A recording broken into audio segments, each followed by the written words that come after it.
Welcome to Business Talk, our weekly University of Rio Grande and OSU South Centre's podcast show. We are here at the University of Rio Grande TV studio. Not only are we doing live internet radio through Blog Talk Radio, but we are also live on the Jackson Educational Access Channel and Channel 17 University of Rio TV channel. Our podcasts are archived and placed on YouTube for viewing and listening again.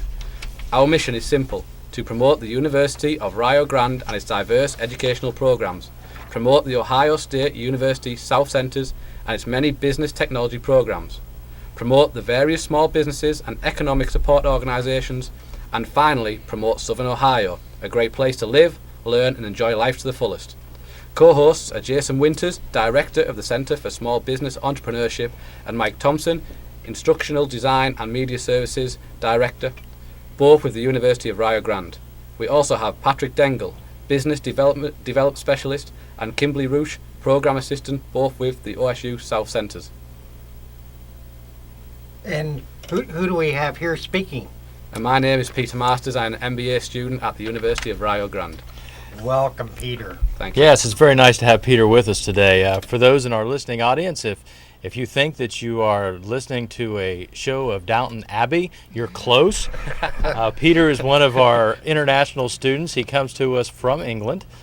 He is working on his master's degree here at the University of Rio Grande in entrepreneurship, and we're very happy to have him on the show, and he's going to be joining us probably for the next year anyway.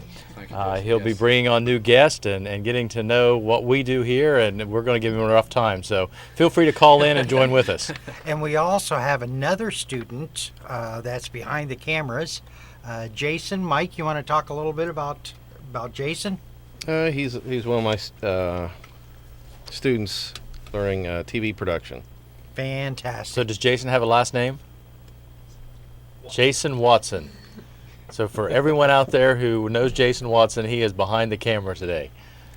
I think it's great. We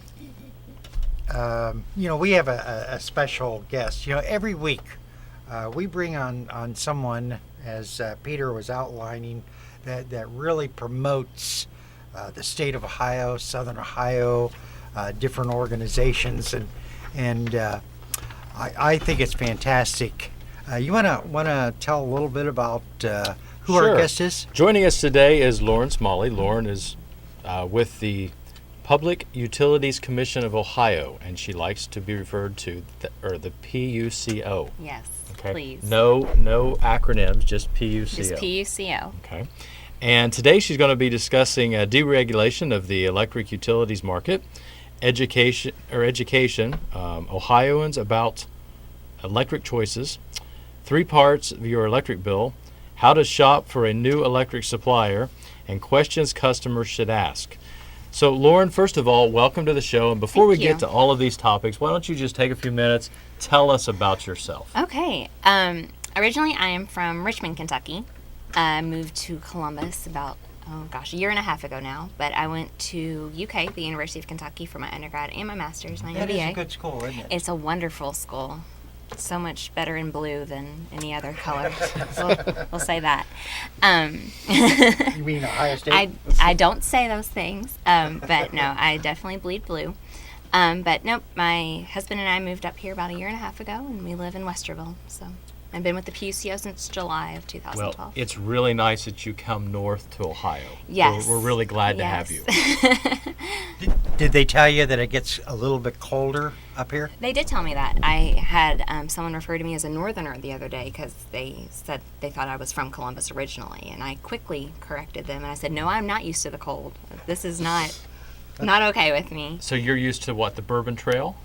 I have been on the Bourbon Trail. Yes, Okay. I do like my bourbon. Maker's Mark is my favorite for sure. No, the Bourbon Trail is beautiful. If anyone does get to Kentucky and they want a great tour, following the Bourbon Trail is wonderful. There is a race in the fall called the Bourbon Chase where I forget exactly how long, but it goes the entire length of the Bourbon Trail, starting in Louisville, ending in Lexington. And you can have teams and they'll do different legs of it, but it does go overnight. So people that are running the night, they don't get to see as much, but it is a nice way to take a tour if you're a runner. So tell us, Lauren, how did you get involved with the PUCO, and what projects are you working on right now? When I was job hunting. The PUCO, there was a position for a public information officer. My background's in marketing and advertising, so it went to the PR side of things, and that part of my training.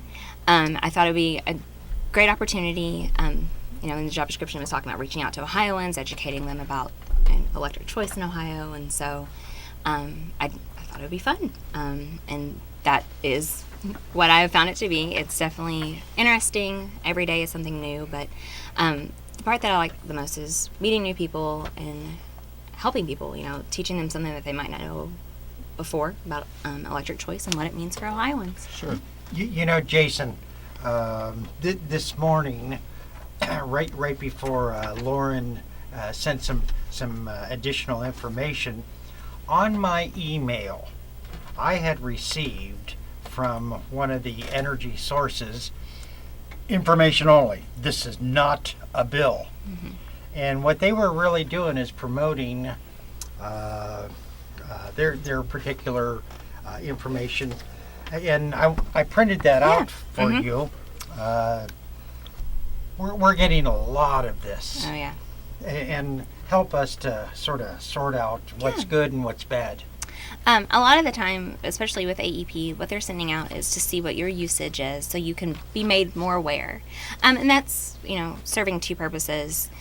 All utilities, they want you to be more energy efficient. They want you to be able to lighten the load a little bit, so doing your part, changing out light bulbs, having more energy efficient appliances, turning your lights off when you're not using them, unplugging things. Those are a lot of educational efforts that they have out there as well. Another thing, this is also talking about, exactly what the charges are on your bill. So we see a lot of utilities trying to reach out to their customers more to explain this is what this charge is, this is what this is. And also, a lot of times, you'll get flyers that'll say, from a retail supplier saying, we can have this rate, we can save you this much money if you switch to us. And so that's when the confusion comes in, because you'll get something from AEP, the utility, but then you also get something from AEP Energy. Okay, so is AEP Energy the same as American Electric Power? It's the same parent company, but it's two different sides of their business. One is just an investor-owned utility, which is AEP Ohio, but AEP Energy is their retail supplier. Now, electric, and you might correct me if I'm wrong here, electric actually has three different stages. You have generation, which is where they're actually making the electric, and we're familiar with that here in Gallia County. We've got a couple power plants here in the county. One is at AEP, actually, and they're generating that electric on our river. Then you have transmission, and that takes the electric from that plant out to not the user, but to the public company that's going to sell, and they're the distributors of electric. So there's actually three phases there? There are. Well, there's generation, transmission, and distribution. So is transmission or distribution the ones who take care of lines down? Distribution. Okay. Transmission are those really large voltage lines that you'll see, the cross-country high yes, power, yeah. Yep, the cuts through the mountains, the trees. Those are the transmission lines. Those referred to as the grid? That is part of the grid. It is. But distribution lines also count as part of the grid as well. Transmission lines, they will always feed into a substation. Substations, they can be owned by different utilities. So whatever plant is feeding into transmission lines, one plant that might be owned by, it could be AEP owned. Usually it's going to go into an AEP substation. They usually keep that in-house. But there are generation plants that are owned by these suppliers that feed into the transmission lines as well. Substations will step down the electricity so it can be brought into your home safely. Sometimes there's multiple steps down depending on the voltage of the transmission line as well. Don't ask me exactly what voltage comes into your home. I can never remember that number. But that level, the steps down there are usually 2 or 3. So the distribution lines, though, those are the ones that do come into your home, your businesses, and that will always be managed by your local utility. So if your power line goes down, you call AEP. Power goes out, call AEP. So you're actually paying for all three of those you phases. Do. Yep. And now you have a choice in only one of them, right? Yes, generation. In the generation. Yes. So you have the ability to shop for your supplier. Generation makes up about 50% of your bill. Some numbers will say 75. Right now, it's roughly around 50%. So when you go to shop for your supplier, you might see an offer out there that says 10% off of, your bill, essentially. Well, it's really 10% off of 50%. That's one little nuance that people don't always understand, which it's confusing to me, so I get it as well. But shopping for a supplier, it always starts with your bill. You want to look at your own electric bill, see, what your usage is. But it also, your bill should have a price to compare on it, usually wedged in between your charges for the month and usage for the month. It'll spell it out. It'll say price to compare. And in this area, I believe the average is about 8 cents per kilowatt hour, but like I said, that's just an average. I've heard numbers that are around 7.1 cents per kilowatt hour from a couple residents in Gallia County. But that's the price that you're trying to beat if you do want to shop for your electric supplier. You take that to our apples to apples chart, which is published on the PUCO website weekly. And Is there a link on the front page of POC? if you go to the PUCO homepage, up at the top there are the different utilities that we regulate. Click on electric, click on consumer, scroll about halfway down the page, and you will see all the apples to apples charts for the different utility territories. Okay. Each territory has their own offers, so you want to shop just for AEP's territory if you're in the listening area, I would say. Now, does the transmission and distribution increase and decrease as your usage goes? No, distribution charges They're flat rates. they're pretty flat. I mean, they're So the variable in your bill is generation. Yeah. Transmission is a pretty flat rate as well. Distribution, the rates, they do increase over time, just inflation essentially. There might also be riders on your bill that are distribution riders, so to recover from storms or Like we had the big derecho winds through here yes. last summer. So I won't see an increase in my bill until when to offset that. Right. Usually if a utility requests a rate increase or a rider to be put on a bill, it takes 2 to 3 years usually to be approved by the PUCO. But the riders that are on your bills, they are approved. They don't just arbitrarily put those So they on don't there. have like insurance that would take care of that.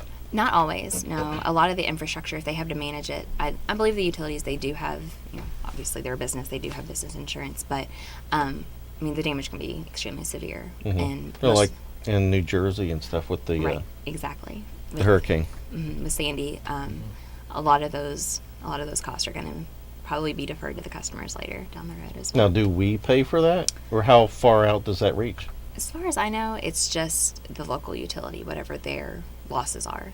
Okay, to so that'll be a recoup. local thing. It's not like they're going to be paying for our No. derecho problem, No. and we'll be paying for their No. hurricane. Okay, That is not as far as I understand. all right. Can I ask a real interesting question to me?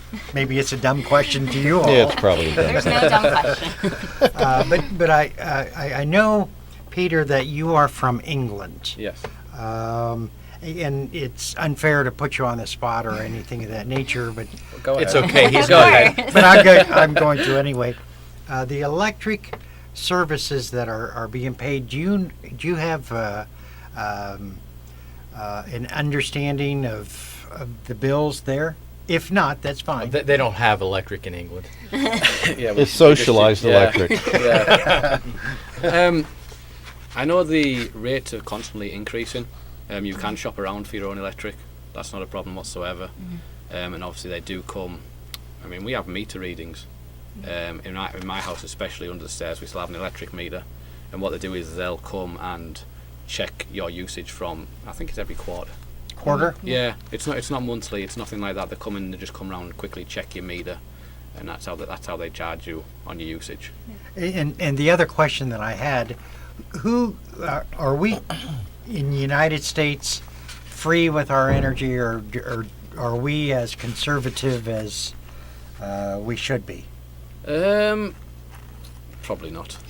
Only because of air conditioning and things like that. Right. I know a lot of people who you go out and you come back in, your house is freezing cold. Whereas in England, we don't need air conditioning. Oh, okay. We It's a don't. more moderate. We need heating. We don't need air conditioning. Yeah. So Huh. you'll find a few houses with air conditioning. The rest of them no.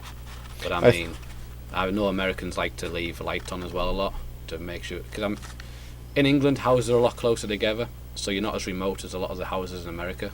So if you know lights are off in houses in America, no one's home. But in England, because houses are so close, if you leave your lights off, you've still got a neighbour literally 10 yards to the side of you who can keep an eye on your house.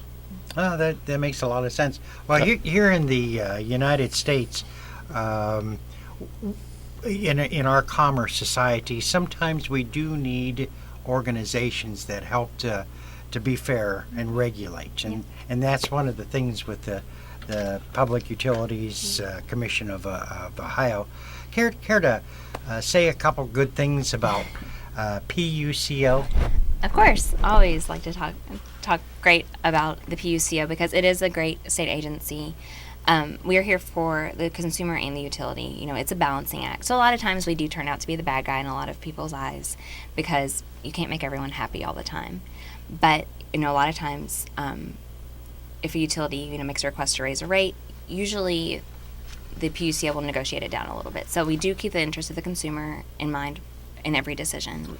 Well, yeah, I found that recently, about a year and a half ago, there were major rate increases to business owners, including small farms. And that was brought to the attention of PUCO, and PUCO was able to fairly negotiate with the small businesses and with the utility companies, Right. because one individual went from $200 on a farm to $1,000. And that's a big jump. And you know, we have an economic development person in place, and she will work with industrial customers as well that might be struggling with their utility bills to try to negotiate something, try to work out a fixed rate for them. But no, a lot of times when rate cases happen, we don't hear a lot from the consumer.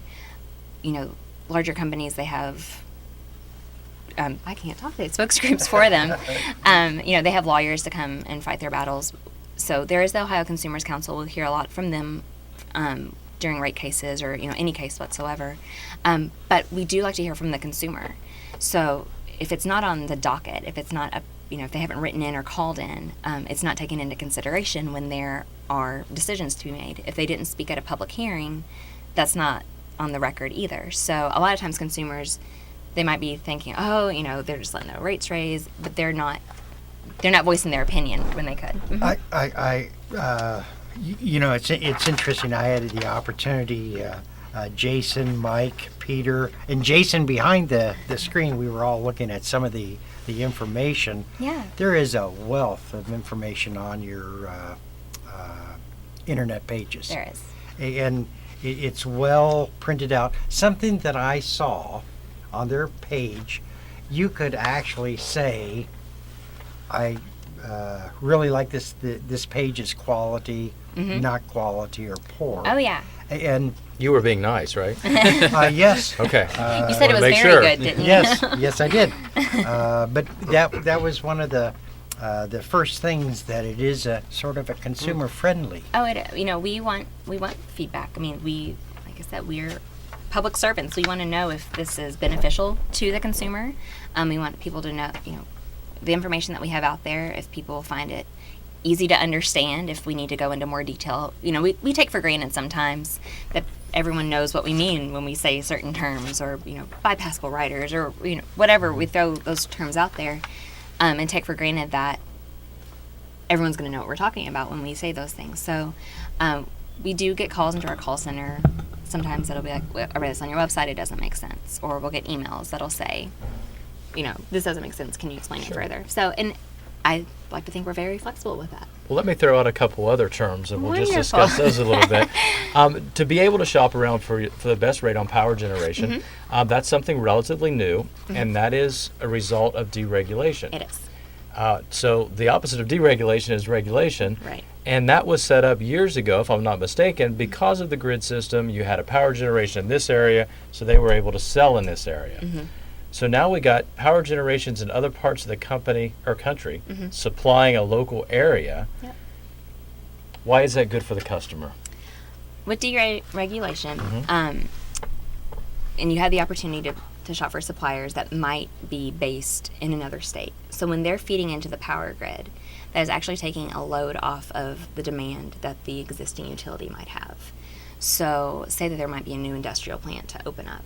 Well, that load demand in that area is going to be a lot higher than it was before. And sometimes it can cost more for the utilities to supply the energy that's needed to run that grid, that section of the grid. So there might be different plants that have to turn on a boiler that they hadn't turned on before, and their prices are going to increase from doing that.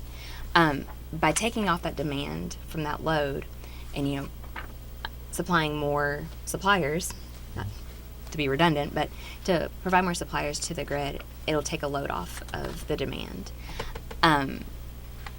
With that too, the more people that are going to participate in a market, the more competitors, it should drive prices down. It's concept of a free market, supply and demand, more competitors, lower prices. So that's the main benefit for deregulation for a consumer. Is PUCO, is it Ohio? Yes, Public It's Utilities Commission of non-national. Ohio. Okay. Right. Is this thing national as far as the power grid? And The power grid that Ohio is part of, it spans Indiana, Ohio, Pennsylvania, and part of New York. So when you're looking at our grid, that's what you take into consideration. The Okay. governing body of that grid is called PJM. They're based in Pennsylvania. So they're the ones who help manage the demand across the grid. There is a map out there that has each of the different power grids for the different sections, and it's very interesting to see how the state's broken up. We had training before we were turned loose out on the road to go educate Ohioans, and just to see how it all broke down. It is really neat, and to see, it's kind of like natural gas pipelines. It could be harvested in the Gulf, but it's fed up to Ohio through pipelines. Suppliers of electric kind of work the same way. Now, gas or electric, you can't store. Gas, you can, so it does function a little bit differently. But no, it can. Something generated across the state or across the country can help out. now, does this deregulation and the grid and everything, does that help with brownouts? We've heard on the West It can, Coast. yeah. The more suppliers that are feeding into a grid, it can definitely help out with brownouts. Now, we're not an area that's going to be prone to brownouts just because we don't have the dense population, as LA or New York. So I can leave my lights on all I want, huh? If you want to pay for it, yes, you can. Right now, but usually brownouts, we haven't had the threat of those come up at all. There's been talk with coal-fired plants shutting down. Everyone's like, oh, there's going to be brownouts. With these suppliers feeding into the grid, that's going to prevent that as well. So how many suppliers are in our grid? The whole grid, I don't know for sure, but in Ohio, there are currently right around 70 active marketers. Wow. In AEP Is marketers means plants? suppliers, they can have their own. They could also be buying from other plants that they might not own. That could be another supplier. Okay. But most of the time, these marketers, they'll go into the different territories that they see attractive, that they could beat the local utilities price. So in AEP's territory, there's about, I think it's 12 right now that are actively marketing. So AEP's rates were very low compared to the other utilities in Ohio. They were low for so long. So only recently has AEP's territory become attractive to suppliers to come in and market.